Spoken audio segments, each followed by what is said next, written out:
this, and I would say this with all due respect, that when Nigerians are talking about think tank, it is not to say that we are looking for a substitute for a team that is being led by certain people in government or the ministries and so on. But it's to say that, look, everywhere in the world, you have think tanks and technical teams and groups who bring in specific experiences and expertise to serve as a backup. It exists everywhere in the world.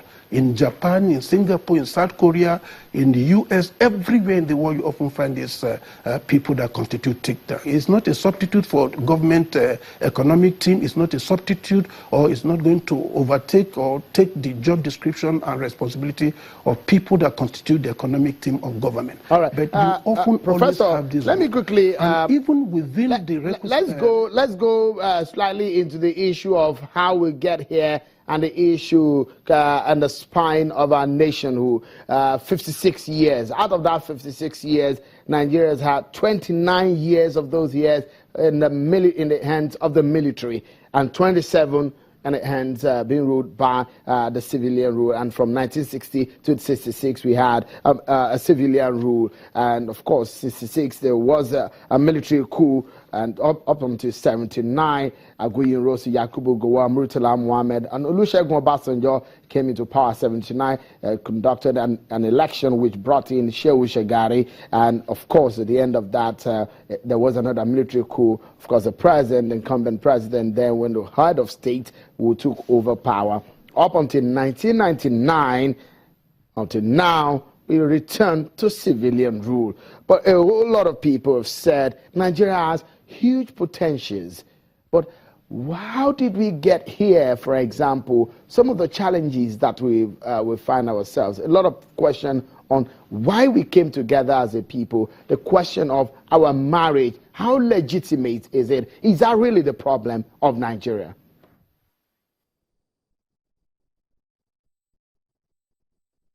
Well, our history did not start in 1960.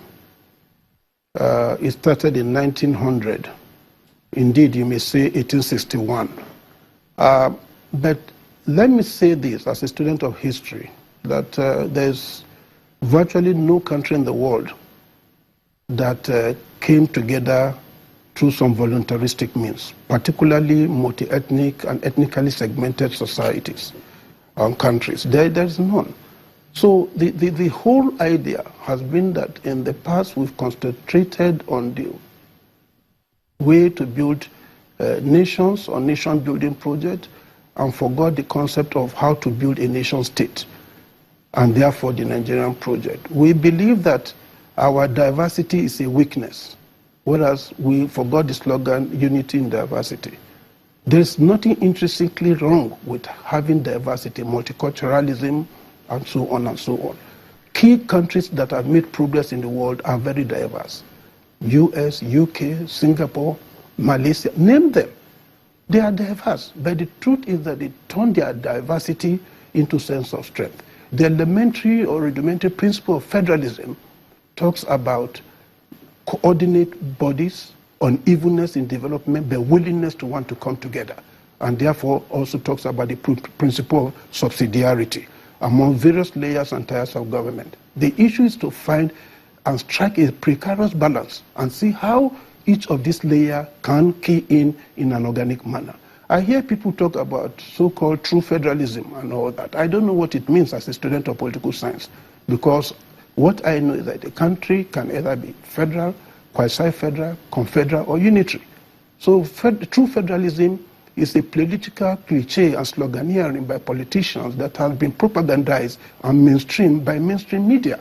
And now it has become the dominant or grand narrative of Nigerians who are now thinking about how the fault lines of this society and why we have not developed is to be found through the single line story and single line narrative that we are not able to develop because we are diverse people, we are uneven people. But the point we need to know is that we are not one people. I mean, we are not the same people, but we are one people. To talk about the oneness and unity of Nigeria is not to say that we are the same people. Oneness is not the same thing as sameness. So anywhere you go, even in uni-ethnic and mono-ethnic societies, like Rwanda and Burundi and so on, Norway and all that. Go. They still have some of these challenges. In 1974 April, Rwanda had to go to war, genocidal war that led to the death of over 800,000 people in less than 3 months. In religion, in whatever, ethnic group, language, everything, they're almost homogeneous. But yet, they still went to war. Over 800,000 were lost. But we are not posing the critical questions, in my view. And ask yourself, what were the best years of this country? They were between 1960 and 66. And I want to say with all due difference that the reason for the successes achieved by the regions in 1960-66 was not so much because they had autonomy, as it were, over their resources and to develop at their own pace, but it was fundamentally and essentially because they had visionary leaders, committed leaders, and people who had plans and were committed to achieving those plans. All right, Professor Momo, what would you then say is majorly Nigeria's problem? The major problem in this country is the fact that we do not understand the structure of our political economy and how it has inhibited our growth and development. We think that it is by decentralizing power alone that we are going to achieve development. I disagree with that. We may decentralize more powers to other tiers of government and so on, but if we do not relook the nature and of the character of the rentier state and the pattern of accumulation and the nature of the political elite, which has not transformed into a political class, and the nature of the compradorized class that is not a national bourgeoisie, who are the parasites and vampires of this country, and who have seen governance and government as business, and where they should only go and reap from, and so on. We are not addressing anything. Government and development are things that you must address in tandem. Development is no longer on the agenda of this country today. We are in the 21st century, but what have subsequent governments in this country since 1986 tried to address? Poverty management, poverty reduction, poverty alleviation. Millennium Development Goals that were adopted by the United Nations in 2000 that ran out in 2015 and gave birth to Sustainable Development Goals was all principled on how to manage and alleviate poverty. Let us cut infant mortality, maternal mortality by half, illiteracy by half, and so forth and so on. Professor, I'd like to pause you just for a moment, because it's getting more interesting. We'll be talking about solutions when we return about Nigeria. That's in a moment. Join us again.